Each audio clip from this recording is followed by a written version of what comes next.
Tinokukwazisai pano pabroadcast pedu. Tinokukwazisai makadii vadikani kumativi mana kwese kwamuri. Ndinovimba muri kuchengetwa naShe. Toda kusvika patinongonamata tichitenda Mwari muridzi weupenyu. Toda kukutendai Baba vakanaka nokutendeka. Toda kutendai nesu rakanasi ratawana kuti tinzwe kutaura kwenyu, tinzwe kubata kwenyu mukati maupenyu hwedu. Tishandurei, tichinjei mutsvene, tifambe sezvamunoda. Mazviita muzita raJesu, amen. Toda kuverenga shoko raMwari rinowanikwa kuna Genesis chapter 12 pavhesi 1 inoti zvone, hanzi zvino Jehovha wakati kuna Abhurahama, ibva kunyika yako nekuhama dzako nekuimba yababa vako uende kunyika yandichakutaridza iyo. Amen. Tangotenda Mwari neshoko rataverenga. Toda ngotaurawo kuti zvoni Mwari vakataura nemurume anonzi Abhurahama. Abhurahama anga asiri mwana mudiki, anga ari munhu mukuru wavakataura naye. Chandinoziva nchokuti vana vadiki ndivo vanokurumidza kungonzi, vakangonzi vobva vatomhanya vasati vapedza kudhisaidha. Asi uyu Abhurahama uyu anga murume mukuru nemukadzi mukuru. Mwari ndobva vangoti ibvawo kunyika yako iyoyo uye kunyika yandichakutaridza. Ndobva vatotanga kurongedza mabhegi, ndobva vatopeka kuti vaende. Ndaingozvifungawo ndikati ko vanhu zvavachisvika ipapo vachivabvunza kuti ko naiye vaAbhurahama naSara kwakanaka here? Vaingovaudzwa kuti kwakanaka, taakutenda kwatanzi naMwari tiende. Kupi? Handizivi. Ndiro inenge inotinetsei. Zvinoda kana wanzi izvoni, uya kuno kumarondera, uya kubhindura, uya kunotoni. Unenge uchinyatsoziva kuti ndichaenda kunotoni, ndofamba ndakadai. Apa Mwari havana kutaura izvozvo, vakangokuti uya kuno chete, ndichakutaridza kunyika yandichakutaridza, asi ndichakuita munhu mukuru.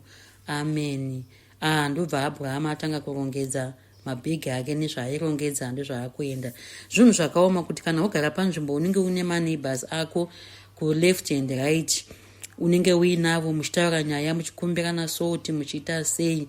Asi Abhurahama akatobva atongozvisiya zvese, nehama dzacho akatodzisiya, nenyika yake ndobva atoisiya, ndobva akuenda kwaanganzi naMwari uya.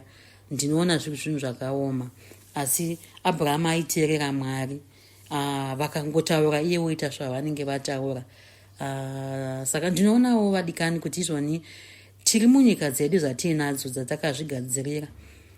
Dzimwe nyika dzacho ndedzemakuhwa, dzimwe ndedzenhema, dzimwe ndedzekusafamba zvakanaka, dzimwe ndezvokunyima, dzimwe ndedzekusada vamwe. Zvakangowanda munyika dzauri. Asiwo ndikuti masikati ano nemweya waMwari wadii kubva munyika yako iyoyo, munyika yawakazvitemera, munyika yawakazviganhurira, wadii kubva mudikani waenda kunyika inodiwa naMwari. Inoti kana Mwari vakana vakuti uya kuno, vane zvakanaka zvavakukugadzirira. Hanzi ndichakuita rudzi rukuru. Nokuda kuti wangoteerera wauya kunyika yaunga usingazivi, yausingatombozii ndofamba sei, Mwari ndiwo anenge achingoiziva. Vadikani ngatiteererei Mwari. Mwari kana vataura toteerera, tonzwa kuti vari kuda kuti udii muupenyu hwedu. Zvinenge zvakaoma, zvanga zvakaomera Abhurahama shuwa. Panhu paanga achitoziva apa ndinorema apa ndinozokohwa, apa ndinozoita sei, apa ndinozoita sei. Mwari vati ndisiya, ndobva atosiya. Kana newewo mudikani siya munyika mauri imomo siya, unotoziva zvaunozviita, siya izvozvo uye kuna Mwari. Mwari vedu vachitiitira zvakanaka.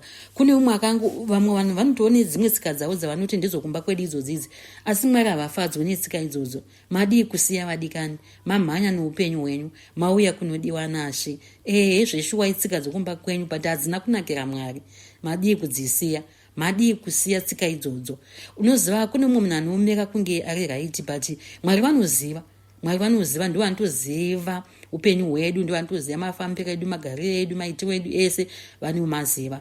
Saka wadii kusiya izvozvo zvacho zvaunoti vanhu havasi kuzviona, asi Mwari vanozviona. Mwari vekudenga ngavatiitire zvakanaka. Murume anonzi Abhurahama naSara vakanga vari bhizi kurongedza zvinhu zvavo zvavaida kuenda kwavanga vanzi naMwari uyai. Murume nemukadzi vakatenderana, vakati kana Mwari vataura handei mudikani, hatibvei pano, hapana kunakira Mwari. Vakabva vapeka vakapika mabhegi avo ndobva vaenda kwavanga vasingazivi kusvika Mwari vanovataridza kunyika yavaida ndobva vanogara ikoko. Zvechokwadi Abhurahama akaita munhu mukuru, akaita rudzi rukuru nokuda kwekuteerera. Kana newewo mudikani ukateerera, Mwari vanokuitira zvakanaka. Ukasiya zvose zviri munyika mako imomo, Mwari vanokuitira zvakanaka. Kune zvisingafadzwi naMwari zvaunoita, iwe unotozviziva wega. Kana neni ndozviziva zvandinoita zvakaipa zvisingadiwi naMwari, tadii kusiya vadikani tamhanyidzana tichienda kunyika inodiwa naShe. Tiri muno muZimbabwe, asi pane kakona kako kauri kasingadiwi naMwari. Chikomba chako icho chisingadiwi naMwari chisiye mudikani, umhanye noupenyu hwako uye kunaShe. Mwari ndivo vanoziva. Vamwari vanotaura neshoko, Mwari vanotaura nekuverenga neshoko, Mwari vanogona kukutaura nehope. Zvese izvozvo vari kuti ibva kunyika iyoyo uye kunyika yandichakutaridza, nyika yakanaka, nyika ine uchi nemukaka. Mwari vekudenga ngavatiitire zvakanaka. Usarambira pane zvinhu zvisina nebasa rese izvozvo, nokuti wajaira bedzi hazvina zvinobatsira. Mumwe munhu akanga achitori munhu ari right, but shamwari dzaaitamba nadzo dzakasvika kumuti aiwa ndo inonzi nyika manje iyo isiri nyika, iyo ichitori nyika yakaipa. Wadii kusiya izvozvo, wauya kunaShe. Toda ngokutendai vadikani neshoko yanga iri pakati pedu rinongotiyambira kuti tisiye zvakaipa zvatinoita, tisiye zvinhu zvatinoita zverudzi rwedu, tisiye zvinhu zvatinoita zvawakadzidziswa neshamwari yako kana zvawakangona mufamily. Wadii kusiya, upenyu ndo hwako iwewe. Mwari vekudenga vatiwanirewo nyasha tizive kuti Mwari vanombodei muupenyu hwedu. Izvozvo zvachinazvo wega unotozviziva kuti izvi hazvimbofadzi Mwari, zvingazvisiyiwe. Munhu amhanye noupenyu hwake auye nawo kunaShe. Ndambotaura ndikati murume anonzi Abhurahama nemukadzi wake vakanga vari bhizi kurongedza. Vamwe vanhu vachitotaura naye Abhurahama asi maakupenga, ivo vakati hatipengi, vachiramba vachirongedza mabhegi avo kusvika vaenda naye. Kana nesuwo nhasi uno ngatirongedzei mabhegi edu tibve muhunyika hwedu hwohwo hwatinahwo tofunga kuti ndo zvakanaka, izvo zvakashatira Mwari. Vamwe vanhu havana rudo nehama dzavo munyika mauri imomo. Vamwe vanhu vanongonyeya vamwe, inyika yako iyoyo. Vamwe vanhu vane majelasi nemakuhwa munyika mako imomo. Wadii kutama mudikani, tama achiri masikati, vanhu vese vachikuona wovaudza kuti ini ndatama.